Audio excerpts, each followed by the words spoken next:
Hi കൂട്ടുകാരെ, പുതിയൊരു വീഡിയോയിലേക്ക് എല്ലാവർക്കും സ്വാഗതം. അങ്ങനെ രാഘവൻ ശ്യാമയോട് പറയണേ, എന്താണ് ഇവിടെ കച്ചറകൾ വാരി കോരിക്കെടുക്കുന്നത്? ഇതൊക്കെ കോരിയിടണ്ടേ, ഇതൊക്കെ അടിച്ചു വരണ്ടേ? എവിടെ ബാമേ ബാമേ എന്ന് പറഞ്ഞ് വിളിക്കുമ്പോൾ, ഈശ്വര, അച്ഛന് ഓർമ്മക്കുറവ് കാണിക്കുന്നുണ്ടല്ലോ. അച്ഛൻ ഈ വീട് പോയതിൽ യാതൊരു ഓർമ്മയില്ലല്ലോ. ഈശ്വര, എന്ത് ചെയ്യും? ഈ വീട്ടിൽ ആരെങ്കിലും കണ്ടുവന്നാൽ തീർച്ചയായും അത് അപകടമാണല്ലോ. ഞാൻ എന്ത് ചെയ്യും എന്നൊക്കെ ഇങ്ങനെ ശ്യാമ ചിന്തിക്കുമ്പോൾ, ബാമേ, ഇവളല്ലെങ്കിലും വിളിച്ച വിളിപ്പുറത്ത് വരില്ല. എന്തൊരു സാധനമാണ് എങ്കിൽ പോട്ടെ, നീ അടിക്കുമോളെ, നീ ഇത് കത്തിക്ക്, ഒരു ലേറ്റർ എടുത്ത് കൊണ്ടുവന്ന് ഇതൊക്കെ കൂട്ടിയിട്ട് കത്തിക്ക് എന്നൊക്കെ ഇങ്ങനെ പറയുമ്പോൾ ഉടൻ തന്നെ ശ്യാമ പറയണേ, അച്ഛാ അത് പിന്നെ എന്ന് പറയുന്നിട്ടോ. ഉടൻ തന്നെ മോളെ വാ എന്ന് പറഞ്ഞ് അകത്തോട്ട് കയറണം. അകത്ത് ചെല്ലുമ്പോൾ മൊത്തത്തിൽ ആകെ മാറി മറിഞ്ഞിരിക്കുന്നു. ഇവിടെ എന്തൊക്കെയോ ഒരു വ്യത്യാസങ്ങൾ വന്നിരിക്കുന്നു, ഇവിടെ എന്തൊക്കെയോ മാറ്റങ്ങൾ വന്നിരിക്കുന്നു. എന്ത് സംഭവിച്ചു ഇവിടെ എന്നിങ്ങനെ ശ്യാമയോട് ചോദിക്കുമ്പോൾ ശ്യാമ ഉറപ്പിച്ചു, രാഘവന് മറവി രോഗം വന്നിരിക്കുന്നു എന്നുള്ളത്. അങ്ങനെ ശ്യാമ, ഈശ്വരൻ, എന്തെങ്കിലും ഒരു പ്രതിവിധി കാണണം, തീർച്ചയായും ഇവിടെ നിന്ന് അച്ഛനെ കൊണ്ടുപോകണം. അച്ഛനെ കൊണ്ടുപോയില്ലെങ്കിൽ അത് അപകടമാണ് എന്ന് മനസ്സിലാക്കി ശ്യാമ, എന്താ നീ നിൽക്കുന്നേ ശ്യാമേ, നീ എനിക്കൊരു ചായ, ശരി അച്ഛാ ഞാൻ ചായ ഇട്ട് വരാമെന്ന് പറഞ്ഞ് അടുക്കളയിലോട്ട് പോകുന്നു കേട്ടോ. എന്നാൽ അടുക്കളയെ പിന്നാമ്പുറത്ത് പോയ ശ്യാമ ഷാനിക്ക് വിളിക്കുകയാണ്. എന്നാൽ ഷാനിയാണെങ്കിലും ഈ സമയം തന്റെ വീട്ടിലോട്ട് വന്നിരിക്കുകയാണ്. അപ്പൊ ശാരദമ്മ ചോദിക്കുക, എനിക്ക് ചായ വേണടാ, ചായ വേണടോ മോളെ എന്ന് ചോദിച്ചോടെ തന്നെ, വേണ്ട അമ്മ, വല്ലാത്തൊരു ക്ഷീണം, ഒത്തിരി ഫയൽസ് നോക്കാനുണ്ട്, അതുകൊണ്ട് തന്നെ അത് നോക്കി തീർക്കാം, വീട്ടിലാണ് സൗകര്യം എന്ന് കരുതിയാണ് ഇങ്ങോട്ടേക്ക് വന്നത്.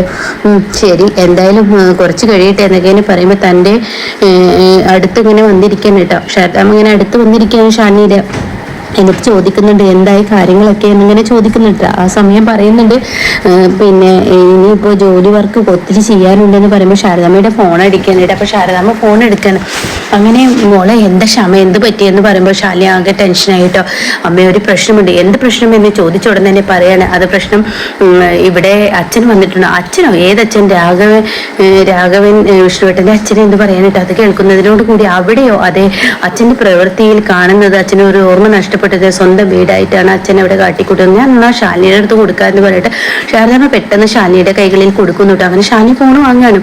എന്ത് പറ്റും മോളെ എന്ന് ചോദിക്കുമ്പോൾ, ഇവിടെ അച്ഛൻ വന്നിട്ട് അച്ഛൻ്റെ വീട് പോലെയുള്ള പെരുമാറ്റമാണ്, അച്ഛൻ കൈവിട്ട് പോയതൊക്കെ മറന്നു ഇരിക്കുന്നു, അതുകൊണ്ട് പെട്ടെന്ന് വിഷ്ണുവേട്ടനെ വിവരം അറിയിക്കണം കുഞ്ഞച്ചി എന്ന് പറയുമ്പോൾ, ശരി മോളെ, ഞാൻ ഇപ്പൊ തന്നെ അങ്ങോട്ടേക്ക് വരാൻ നോക്കാമെന്ന് പറഞ്ഞ് അവിടെ നിന്ന് ഇറങ്ങുന്നു കേട്ടോ.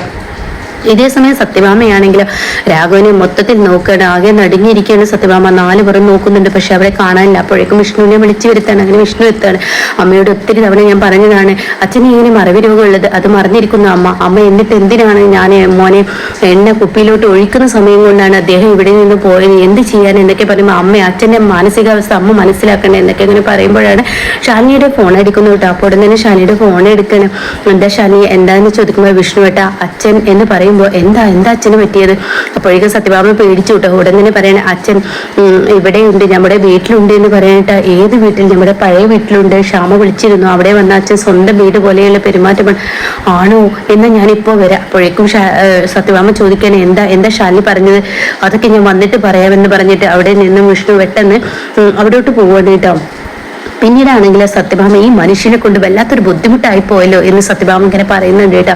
ഈ സമയം അനൂപിനെയാണ് കാണിക്കുന്നത്. അതിനിടയ്ക്ക് ശാരദാമ്മയോട് പറയുന്നുണ്ട് കേട്ടോ, അമ്മേ, നമ്മുടെ അച്ഛൻ കിട്ടിയ 2ാം കെട്ടില്ലേ, അതിലെ അനൂപില്ലേ, അവനെ ഞാൻ ഇന്ന് കണ്ടിരിക്കുന്നു. എന്താ മോളെ ഈ പറയുന്ന അനൂപിനെയോ? അതെ, തീർച്ചയായും കണ്ടിരിക്കുന്നു. അവന് നല്ല പയ്യനാണ്. എന്തായാലും അനൂപിന് ഇങ്ങനെ, നമ്മുടെ ഇളയമ്മക്ക് ഇങ്ങനെയൊരു പയ്യൻ എങ്ങനെ ഉണ്ടായെന്ന് വിചാരിച്ചതേ ഉള്ളൂ എന്നൊക്കെ ഇങ്ങനെ പറയുമ്പോൾ ശാരദാമ്മ പറയണേ, അതിൽ യാതൊരു തെറ്റില്ല, കാരണം നിങ്ങളുടെ ചോരയാണെങ്കിൽ ഈ അനൂപ് എന്ന് പറയുന്നത്, അതുകൊണ്ടാണ് അവന് ആ പ്രവൃത്തി കണ്ടത്. എന്തായാലും അവന് സ്നേഹമുള്ള പയ്യനാണ്. എന്തൊക്കെയോ ലക്ഷ്യങ്ങൾ വെച്ചാണ് അവൻ ഈ നാട്ടിലോട്ട് വന്നതെന്നുള്ളത് ഉറപ്പായി എന്നൊക്കെ ശാരദാമ്മ പറയുന്നുണ്ട് കേട്ടോ. ഇതേസമയം അനൂപിനെയാണ് കാണിക്കുന്നത്. അനൂപ് നൂർജഹാനുമായി സംസാരിക്കുകയാണ്. അങ്ങനെ നൂർജഹാനോട് പറയണേ, എൻട്രൻസ് എക്സാം കഴിഞ്ഞ് നിന്റെ പരിപാടി എന്താണ്? എന്ത് പരിപാടി? അച്ഛൻ നിന്നെ പഠിപ്പിക്കുകയൊന്നുമില്ല, പഠിപ്പിക്കേണ്ട കാര്യം അവിടെ പറയത്തില്ല, അത് നീ ഭാഷ പഠിക്കണം, എനിക്ക് പഠിച്ചു ഉയരങ്ങളിലോട്ട് പറക്കണമെന്ന് നീ പറയണം, അതിനൊന്നും സമ്മതിക്കില്ല എന്ന് പറയാനായിട്ടാ. ഇതേ സമയം എന്തായാലും ഞാൻ ഒരിക്കലും പ്രതീക്ഷിച്ചില്ല, വിഷ്ണുവേട്ടന്റെ കുടുംബത്തിൽപ്പെട്ട ഒരാളാവും അനൂപ് എന്ന് ഞാൻ ഒരിക്കലും പ്രതീക്ഷിച്ചില്ല. എൻ്റെ ചേച്ചിമാരാണ് ഈ കലക്ടർ ഷാലിനി. എന്തായാലും കലക്ടർ ഷാലിനി എനിക്കൊപ്പം നിൽക്കുമെന്നുള്ളത് ഉറപ്പുള്ള കാര്യമാണ്.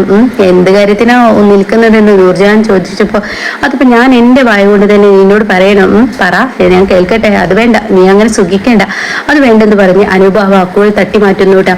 എന്നാൽ ഈ സമയം നൂർജഹാൻ ആണെങ്കിൽ വലിയ സന്തോഷത്തിലാണ്. തന്നെ ഈ അനുഭവം കല്യാണം കഴിക്കുമെന്ന പ്രതീക്ഷയിലോടുകൂടിയാണ് ഇരിക്കുന്നത്.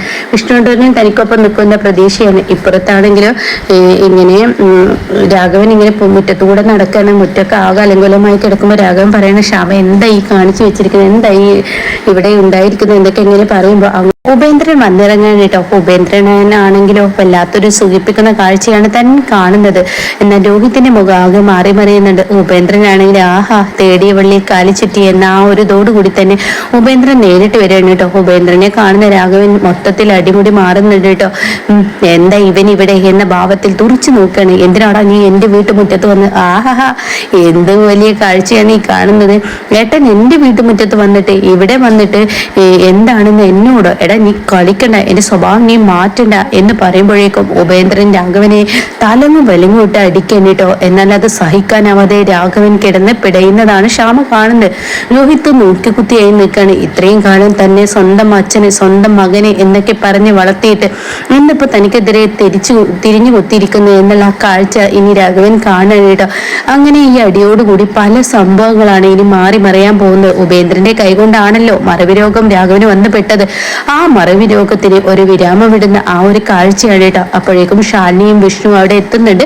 എന്തായാലും ശാലിനിക്ക് ഇനി രാഘവൻ എത്രമാത്രം തന്റെ വീടിനെ ഈ പ്രാണൻ പോലെ കൊണ്ടു നടക്കുന്ന ഈ വീട് എങ്ങനെ തിരിച്ചു പിടിക്കാൻ നോക്കണമെന്നുള്ള ആ ഒരു തീരുമാനം എടുക്കുന്നുണ്ട്. തീർച്ചയായും അത് തിരിച്ചു പിടിക്കുന്നുണ്ട്. ഇവിടെ തട്ടിപ്പും വെട്ടിപ്പും നടത്തിയാണ് ഈ ലേലം വിജയിച്ചതെന്ന് ശാലിനി കണ്ടെത്തുമ്പോൾ ആ വീട് തിരികെ രാഘവന്റെ കൈകളിലോട്ട് തന്നെ എത്തുന്ന ആ കിടുക്കൻ കാഴ്ചയൊക്കെ നമുക്ക് മുന്നിൽ വരാനിരിക്കുന്നുണ്ട് കേട്ടോ.